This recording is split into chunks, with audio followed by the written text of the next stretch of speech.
Deuxième partie. Monsieur Seguin enferme Blanquette dans l'étable. Malheureusement, dans l'agitation, il a oublié de fermer la fenêtre. Une fois le paysan parti, la chèvre s'échappe et va dans la montagne.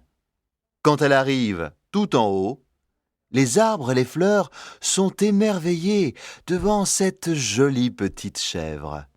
« C'est la première fois que nous voyons une petite chèvre aussi adorable !»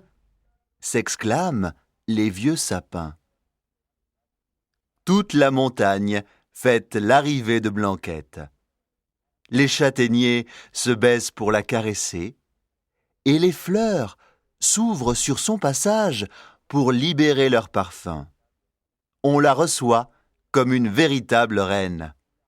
Comme Blanquette est heureuse, plus de cordes, ni de piquets. « Ici, je peux courir comme je veux !» crie-t-elle. « Et manger toute l'herbe que je désire. Et puis, l'herbe de la montagne est vraiment délicieuse. Je la préfère à l'herbe du jardin de Monsieur Seguin. » Blanquette est très contente. Elle saute de rocher en rocher, se roule dans les feuilles, court dans le bois et traverse de grands torrents. C'est la première fois qu'elle s'amuse autant. À un moment donné, elle se repose un peu et elle aperçoit la maison de Monsieur Seguin, en bas, tout en bas dans la plaine. « Que c'est petit !» pense-t-elle. « Je ne sais pas comment j'ai fait pour rester dans un jardin aussi minuscule. » Blanquette se met à rire, puis elle recommence à jouer. Elle passe la journée à courir entre les arbres, à manger de délicieuses fleurs sauvages et à se baigner dans le torrent. Soudain, le vent se lève et la montagne devient violette. Le soir est arrivé. « Déjà ?» s'exclame la petite chèvre. « Je me suis beaucoup amusée et je n'ai pas vu le temps passer. » Blanquette se sent très seule. Tout à coup, un hurlement la fait sursauter.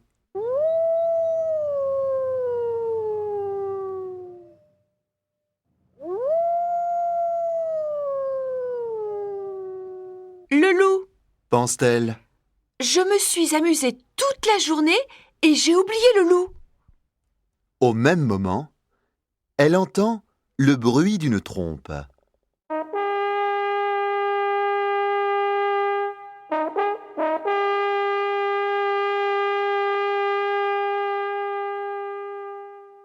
C'est Monsieur Seguin qui essaie de faire revenir sa Blanquette.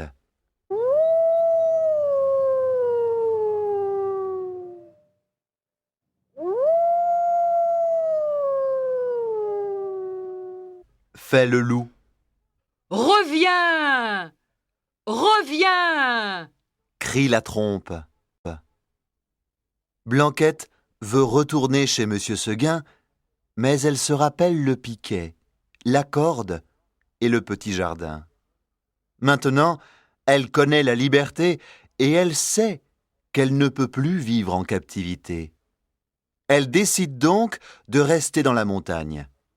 Soudain, elle entend un bruit derrière elle. Elle se retourne et voit dans l'ombre 2 oreilles courtes et droites et 2 yeux qui brillent. C'est le loup. Énorme et terrifiant, le loup regarde Blanquette. Il prend son temps. Il sait qu'il va manger la petite chèvre de Monsieur Seguin. Blanquette a peur. Elle regarde à droite et à gauche, affolée. Que faire ?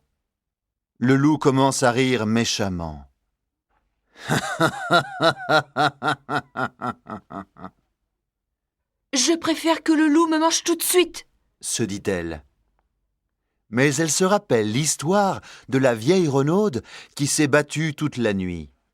Blanquette sait qu'elle ne peut pas gagner le combat, mais elle décide de se battre. « Je vais me battre avec mes cornes. » se dit-elle. comme une brave chèvre de Monsieur Seguin que je suis. En réalité, elle espère seulement une chose, résister aussi longtemps que la renaude. Soudain, le loup attaque Blanquette qui se défend de toutes ses forces. Blanquette est une chèvre tenace et courageuse. De temps en temps, elle regarde les étoiles danser dans le ciel et elle pense « Je dois résister jusqu'à l'aube, comme la pauvre renaude. » Les unes après les autres, les étoiles s'éteignent. Blanquette multiplie alors les coups de corne et le loup les coups de dents. Au loin, dans la vallée, on entend le chant du coq. Puis une pâle lumière se lève à l'horizon. « Le jour est enfin arrivé, Pense Blanquette. je peux mourir maintenant. » La pauvre bête s'allonge alors dans l'herbe. Sa belle fourrure blanche est tachée de sang. Le loup reprend haleine, puis il se jette sur la petite chèvre et la mange.